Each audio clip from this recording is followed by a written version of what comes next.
सुखम जीवेत ऋणम कृत्वा घृतम पिबेत भस्मीभूतस्य देहस्य पुनरागमन कुतः। और ये स्थिति आप लोगों की है, यानी केवल अपने तक सीमित करना। आपका परिवार डेवलपमेंट अथॉरिटी भी उसी का नमूना है। यही है, ये परिवार डेवलपमेंट अथॉरिटी की ये भावना ही इस पर आधारित है, जिसके बारे में स्वामी विवेकानंद ने कहा था कोप मंडूप होना। उन्होंने अपनी कथाओं में, अपने प्रवचन में एक बात को कहते थे कि एक कुएं में एक मेढक था।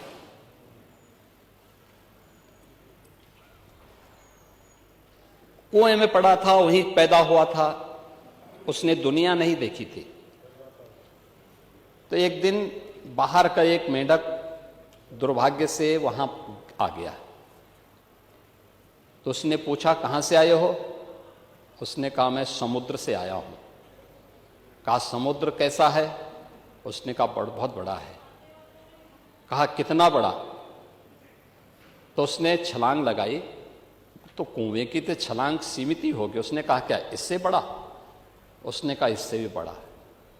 उसने एक और छलांग लगाई। कहा इससे भी बड़ा? कहा इससे भी बड़ा। कहा तुम झूठ बोलते हो।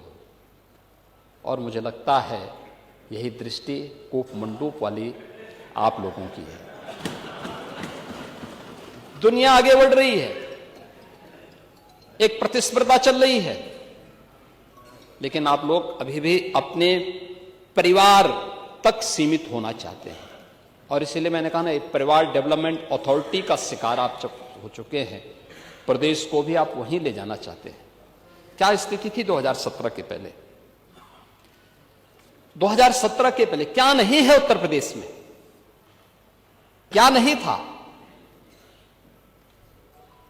क्या नहीं था उत्तर प्रदेश में? खन्ना जी ने कल प्रातः संकल्प रखा था, तो उस समय उस संकल्प में उन्होंने कुछ बातें कही थी।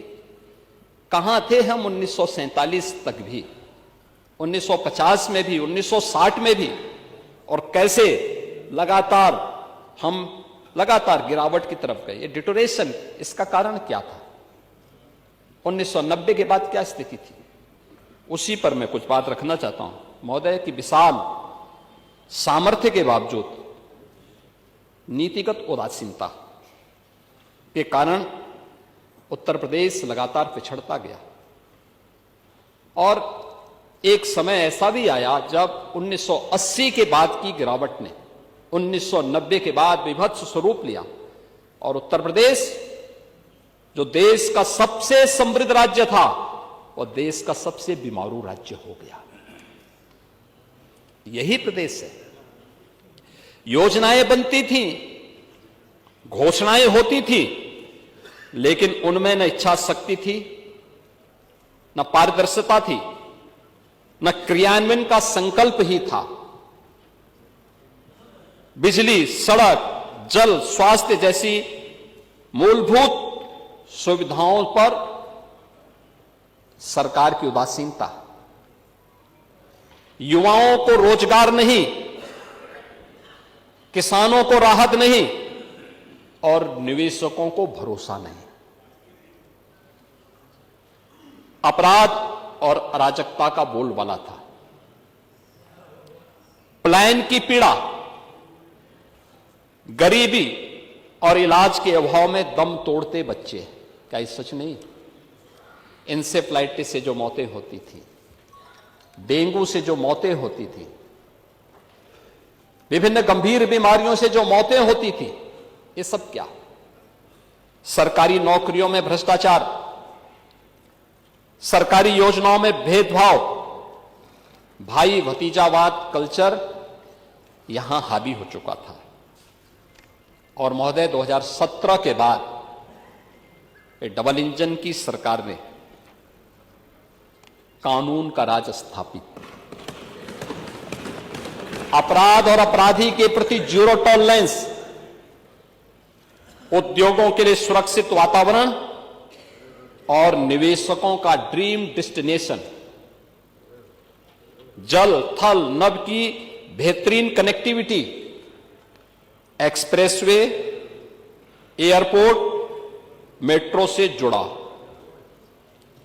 किसानों के खातों में सीधे सहायता जाना, युवाओं के हाथों में कौशल और रोजगार, सरकारी नौकरी हो या लाभार्थी परक योजनाओं का क्रियान्वयन बिना भेदभाव और बिना तुष्टीकरण के, सबकी संतुष्टिकरण के।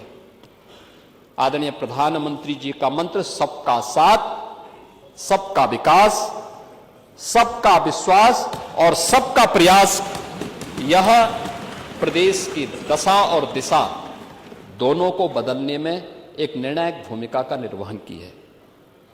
अब यूपी सुशासन से, अपने गुड गवर्नेंस से आज उत्तर प्रदेश की पहचान है।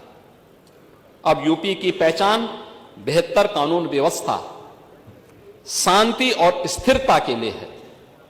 अब यहां वेल्थ क्रिएटर्स के लिए नित्य नए अवसर बन रहे हैं। इंफ्रास्ट्रक्चर के साथ साथ यूपी में सरकारी सोच और अप्रोच में एक सार्थक बदलाव आया है, एक सार्थक बदलाव आया है। जिन्होंने इस पूरी चर्चा में भाग लिया,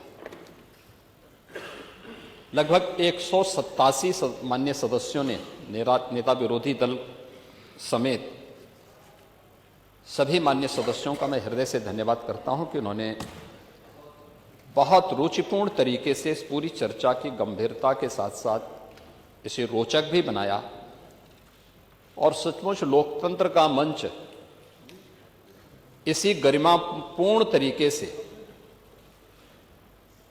लोकतंत्र को इसी प्रकार से पुष्ट करता हुआ आगे बढ़ेगा जो पिछले 24 घंटे के अंदर हम लोग यहां पर सदन में और पूरा प्रदेश और पूरा देश यहां पर उठे हुए मुद्दों की ओर बड़े ध्यान से देख रहा है और सुन रहा है।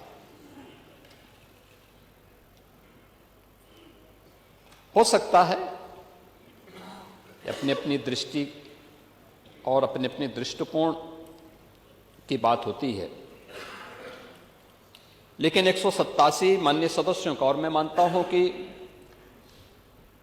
ज्यादातर माननीय सदस्य इस पूरी चर्चा में अपने अभिभाषण को और अपने विजन को रखना चाहते थे, लेकिन समय की सीमित संभावनाओं को, चूंकि चर्चा को हमें आगे बढ़ाना था,